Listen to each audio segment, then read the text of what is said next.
Test ക്രിക്കറ്റിന് പുതിയൊരു ജീവൻ നൽകി ഓരോ മത്സരത്തിനും പ്രാധാന്യം ഉറപ്പാക്കുക എന്ന ലക്ഷ്യത്തോടെ അന്താരാഷ്ട്ര ക്രിക്കറ്റ് കൗൺസിൽ ലോക ടെസ്റ്റ് ചാമ്പ്യൻഷിപ്പ് ആഗോള ക്രിക്കറ്റ് ഭൂപടത്തിൽ തനതായ സ്ഥാനം നേടിക്കഴിഞ്ഞു. 2019 അരങ്ങേറിയ ഈ രണ്ട് ടൂർണമെന്റ് 2 വർഷം നീണ്ടു നിൽക്കുന്ന തീവ്രമായ പോരാട്ടങ്ങൾക്കൊടുവിൽ ടെസ്റ്റ് ക്രിക്കറ്റിലെ ലോക ചാമ്പ്യനെ കണ്ടെത്തുകയാണ്.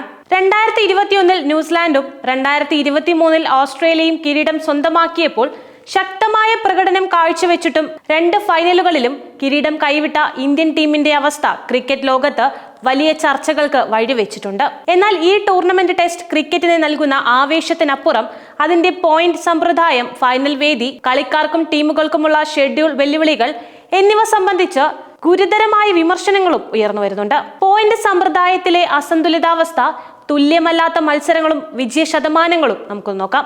ലോക ടെസ്റ്റ് ചാമ്പ്യൻഷിപ്പിന്റെ ഏറ്റവും പ്രധാനപ്പെട്ടതും തുടർച്ചയായി വിമർശിക്കപ്പെടുന്നതുമായ ഒരു വശം ടീമുകൾ കളിക്കുന്ന പരമ്പരകളിലെ മത്സരങ്ങളുടെ എണ്ണത്തിലുള്ള വലിയ വ്യത്യാസമാണെന്ന്. എല്ലാ അംഗരാജ്യങ്ങളും 3 ഫോം പരമ്പരകളും 3 എവേ പരമ്പരകളും ഉൾപ്പെടെ 6 ടെസ്റ്റ് പരമ്പരകൾ കളിക്കണമെന്നത് നിർബന്ധമാണ്. എന്നാൽ ഈ പരമ്പരകളിലെ മത്സരങ്ങളുടെ എണ്ണം ഓരോ ടീമിനും വ്യത്യസ്തവുമാണ്. ഇത് പോയിന്റ് നിലയിൽ വലിയ സ്വാധീനം ചെലുത്തുന്നുണ്ട്. ഉദാഹരണത്തിന് വലിയ 3 എന്ന് വിശേഷിപ്പിക്കപ്പെടുന്ന ഇന്ത്യ, ഇംഗ്ലണ്ട്, ഓസ്ട്രേലിയ എന്നീ ടീമുകൾ പരസ്പരം ഏറ്റുമുട്ടുമ്പോൾ സാധാരണയായി 5 അതിലധികമോ മത്സരങ്ങളുള്ള വലിയ പരമ്പരകളാണ് കളിക്കുന്നത്. കഴിഞ്ഞ ചാമ്പ്യൻഷിപ്പ് സൈക്കിളിൽ ഇംഗ്ലണ്ട് 22 ടെസ്റ്റ് മത്സരങ്ങൾ കളിച്ചപ്പോൾ ഇന്ത്യയും ഓസ്ട്രേലിയയും 19 മത്സരങ്ങൾ വീതം കളിച്ചു. എന്നാൽ ദക്ഷിണാഫ്രിക്ക, ശ്രീലങ്ക, പാകിസ്ഥാൻ തുടങ്ങിയ ടീമുകൾക്ക് അവരുടെ 6 പരമ്പരകളിലായി ആകെ 12 മത്സരങ്ങൾ മാത്രമാണ് കളിക്കാൻ കഴിഞ്ഞത്. ഓരോ പരമ്പരയിലും അവർക്ക് പരമാവധി 2 മത്സരങ്ങൾ മാത്രമാണ് ഉണ്ടായിരുന്നത്. ഇവിടെയാണ് നീതിയുടെ പ്രശ്നം ഉയരുന്നത്.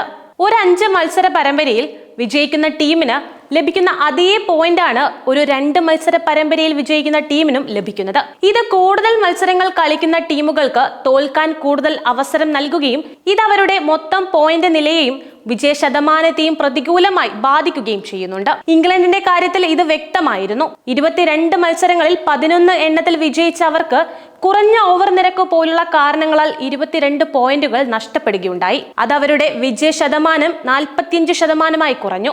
എന്നാൽ ദക്ഷിണാഫ്രിക്ക പോലുള്ള ടീമുകൾക്ക് കുറഞ്ഞ മത്സരങ്ങൾ കളിച്ചതിലൂടെ താരതമ്യേന ഉയർന്ന വിജയം ശതമാനം, അതായത് 69% നിലനിർത്താൻ കഴിഞ്ഞത്. ശക്തരായ ടീമുകൾക്കെതിരെ കൂടുതൽ മത്സരങ്ങൾ കളിക്കാത്തത് അവരുടെ പോയിന്റ് നിലയ്ക്ക് ഗുണകരമായെന്നും ഇത് നിലവിലെ പോയിന്റ് സമ്പ്രദായത്തിലെ അപാകതകളെ എടുത്തു കാണിക്കുന്നുവെന്നും ക്രിക്കറ്റ് വിദഗ്ധർ ചൂണ്ടിക്കാട്ടുന്നുണ്ട്. ഫൈനൽ വേദി, ഏക മത്സര രീതി, ഷെഡ്യൂൾ വെല്ലുവിളികൾ എന്നിവയൊക്കെ നമുക്കൊന്ന് നോക്കാം. ലോക ടെസ്റ്റ് ചാമ്പ്യൻഷിപ്പ് ഫൈനലുകൾ സ്ഥിരമായി ഇംഗ്ലണ്ടിൽ വെച്ച് നടത്തുന്നതിനെതിരെയും വിമർശനങ്ങൾ ശക്തമാണ്.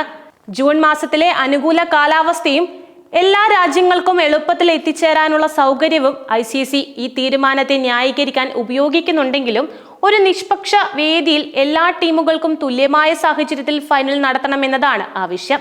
ഏറ്റവും വലിയ വിമർശനം 2 വർഷത്തോളം മികച്ച പ്രകടനം കാഴ്ചവെക്കുന്ന ഒരു ടീം ഒരൊറ്റ ഫൈനൽ മത്സരത്തിലെ മോശം പ്രകടനത്തിന്റെ പേരിൽ കിരീടം നഷ്ടപ്പെടുത്തുന്നു എന്നതാണ്.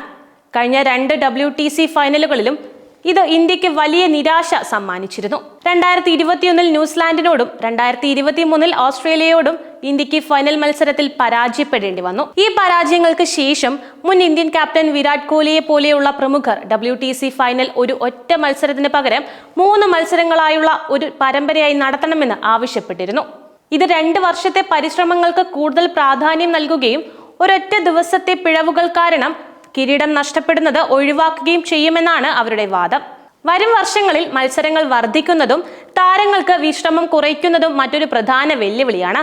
തിരക്കേറിയ ഷെഡ്യൂളുകൾ കാരണം താരങ്ങൾക്ക് പരിക്കേൽക്കാനുള്ള സാധ്യത കൂടുകയും ഇത് അവരുടെ പ്രകടനത്തെയും ടീമിന്റെ മൊത്തത്തിലുള്ള പ്രകടനത്തെയും ബാധിക്കുകയും ചെയ്യും. ICC ഫ്യൂച്ചർ ടൂർ പ്രോഗ്രാം രൂപകൽപ്പന ചെയ്യുമ്പോൾ ഈ കാര്യങ്ങൾ കൂടി പരിഗണിക്കേണ്ടതുണ്ട് എന്ന് വിദഗ്ധർ അഭിപ്രായപ്പെടുന്നുണ്ട്. ICCയുടെ വെല്ലുവിളികൾ, കളിക്കാരുടെയും ആരാധകരുടെയും ഒരു പ്രതികരണമൊക്കെ നമുക്കൊന്ന് നോക്കാം. ICCയെ സംബന്ധിച്ചിടത്തോളം WTCയുടെ ഘടനയിൽ മാറ്റങ്ങൾ വരുത്തുന്നത് ഒരു വലിയ വെല്ലുവിളിയാണ്. ആഗോള ക്രിക്കറ്റ് ഷെഡ്യൂളുകൾ, അംഗരാജ്യങ്ങളുടെ താൽപര്യങ്ങൾ, സാമ്പത്തിക പരിമിതികൾ എന്നിവയെല്ലാം ഇതിനെ സ്വാധീനിക്കുന്നുണ്ട്. എല്ലാ രാജ്യങ്ങൾക്കും തുല്യ എണ്ണം മത്സരങ്ങൾ ഉറപ്പാക്കുന്നത് പ്രായോഗികമായി ബുദ്ധിമുട്ടാണ്. കാരണം ഓരോ ടീമിന്റെയും ടെസ്റ്റ് ക്രിക്കറ്റ് കളിക്കാനുള്ള സന്നദ്ധതയും മറ്റ് മത്സരങ്ങളിലെ പങ്കാളിത്തവും വ്യത്യസ്തമാണ്.